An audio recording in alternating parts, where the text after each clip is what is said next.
정부가 7년 만에 인공 임신 중절, 낙태에 대한 실태조사 결과를 발표했습니다.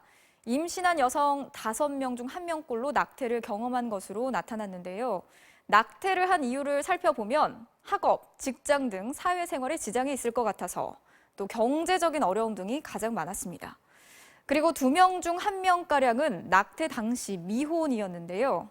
2017년 약 5만 건의 낙태 시술이 이뤄진 것으로 분석됐는데 감소 추세라고는 하지만 낙태로 인한 여성들의 건강 여전히 심각하게 위협받고 있는 것으로 나타났습니다.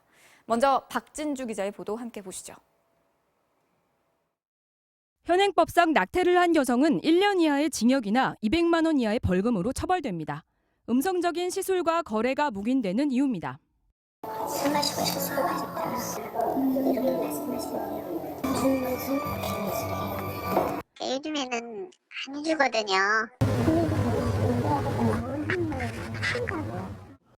낙태 경험이 있는 여성 10명 중 9명은 이렇게라도 병원에서 시술을 받았지만 최근엔 불법 유통되는 약물을 복용하는 경우도 늘고 있습니다.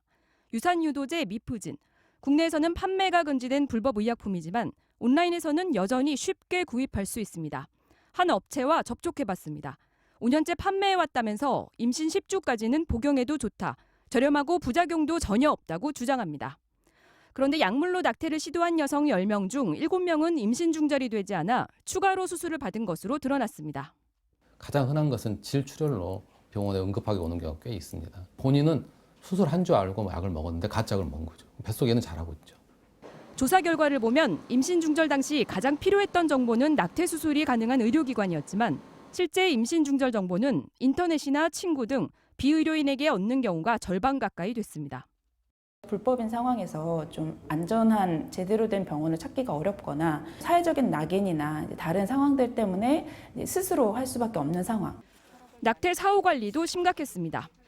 수술 후 적절한 휴식을 취했다는 여성은 47.7%에 불과했고 8.5%가 자궁천공, 습관유산, 불임 등 신체적 증상을 경험했지만 60%가량이 치료를 받지 않았습니다. 특히 낙태 경험자의 절반 이상이 죄책감, 우울감, 자살 충동 등 정신적 증상을 경험했지만 치료를 받은 경우는 10명 중 2명도 채 안 됐습니다. 조사를 진행한 보건사회연구원은 낙태 건수가 점차 줄어들고는 있지만 여전히 많은 여성이 위기 임신 상황에 놓여 있다고 분석했습니다. MBC 뉴스 박진주입니다.